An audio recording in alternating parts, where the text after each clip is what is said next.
Everyone, তোমাদের জেনপাস Yuji 2025-এর যে first রাউন্ডের সিট অ্যালটমেন্ট রেজাল্ট তা অলরেডি প্রকাশ করে দিয়েছে আমাদের ডাব্লিউবিজিই বোর্ডের তরফ থেকে। তোমরা যারা এখনো পর্যন্ত দেখোনি, ওয়েবসাইটে যাও, জেনপাসের ওয়েবসাইটে গিয়ে ওখান থেকে যেখান থেকে র্যাঙ্ক কার্ড, তারপর অনলাইন রেজিস্ট্রেশন করেছিলে সেই জায়গাতে দেখবে রাউন্ড ওয়ানের জন্য সিট অ্যালটমেন্ট রেজাল্টের অপশন চলে এসেছে। ওখানে ক্লিক করবে, ক্লিক করে তোমার আইটি পাসওয়ার্ড দিয়ে লগ ইন করবে, লগ ইন করে ওটিপি ভেরিফিকেশন করে দেখবে সাইডে একটা সিট অ্যালটমেন্ট রেজাল্ট বলে একটা লেখা আছে, পাশে দেখবে নিউ বলে একটা লেখা বেশ উজ্জ্বল করছে, তো ওটাতে টিপলেই দেখতে পাবে। যদি কোনো সিট পাও তো সেক্ষেত্রে ওখানে সেটা দেখিয়ে দেবে, যদি সিট না পাও তো সেক্ষেত্রে লেখা থাকবে যে no seat is allotted as per your choice, এরকম সামথিং বলে কিছু একটা লেখা থাকবে।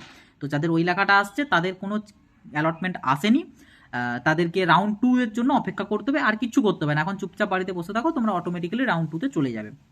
কিন্তু যাদের এসেছে তাদের ক্ষেত্রে তো 1000 টাকা পে করতে হবে। পাশে দেখবে সিট অ্যালটমেন্ট সিট অ্যাকসেপ্টেন্স ফি বলে একটা অপশনস আছে, ওখান থেকে গিয়ে পে করে লেটার ডাউনলোড করে যে কলেজে অ্যালটমেন্ট এসেছে 24 তারিখের মধ্যে সেই কলেজে ফিজিক্যালি গিয়ে ভেরিফিকেশন করিয়ে আসতে হবে। এবার তুমি আপগ্রেডেশন করতে পারো বা অ্যাডমিশন নিতে পারো। এগুলো নিয়ে সমস্ত কিছু ডিটেলস আমি ক্লিয়ার করে দিয়েছি এর আগের ভিডিওগুলোতে, যারা দেখোনি দেখে নেবে। কিন্তু যেটা বিষয় সেটা হচ্ছে কাট অফ, যে কাট অফ কত গেল। দেখো, প্রথমত হচ্ছে যেটা দেখতে পেলাম নার্সিংয়ের ক্ষেত্রে, প্যারামেডিক্যালের ক্ষেত্রেও বোধহয় নিয়ার অ্যাবাউট হাইয়ের দিকেই গেছে, বাট নার্সিংয়ের ক্ষেত্রে অনেকটা হাই গিয়েছে, মানে এতটা হাই এক্সপেক্ট করা যায়নি। গত বছর যেখানে 2700, 800, 900-তে ইজিলি গভর্নমেন্ট কলেজ চলে এসেছিল নার্সিংয়ে, সেই জায়গায় একটা কলেজ অ্যাড হয়েছে, তা সত্ত্বেও 2000 র্যাঙ্কে কোনো কলেজ অ্যালটমেন্ট আসেনি। মানে কাট অফটা কোন লেভেলে গিয়েছে, ঠিক আছে। তো আর নার্সিংয়ের ক্ষেত্রে মা শারদা মাতৃভবন একজন দেখলাম বললো 2400 না 500 র্যাঙ্কে মাতৃভবন এসছে, তাহলে মা শারদাটা ওই 2000 থেকে 2300-400 রেঞ্জের মধ্যে বোধহয় আছে।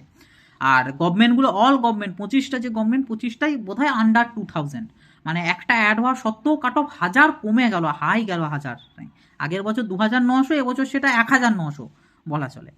তো দেখা যাক, জানি না কি মানে ব্যাপারটা, এবং কিছু তো করার নেই, যার যেটা এসেছে সেই মতো এবারে যেতে হবে। তবে হ্যাঁ, অফিসিয়াল কাট অফ কোন কলেজে কত গেল এটা প্রকাশ করবে বোর্ড থেকে, এটার জন্য কিছুক্ষণ ওয়েট করতে হবে। এটা বোর্ড কখন প্রকাশ করবে কোনো গ্যারেন্টি নেই, এটা কিছুক্ষণের মধ্যেও প্রকাশ করতে পারে, আবার আজকে রাত্রের দিকেও প্রকাশ করতে পারে, কালকেও দিতে পারে, পরশুও দিতে পারে, কোনো গ্যারেন্টি নেই যে অফিসিয়াল কাট অফ কবে দেবে। তবে হ্যাঁ, 24 তারিখের আগে অফিসিয়াল কাট অফ দিয়ে দেবে রাউন্ড 1-এর।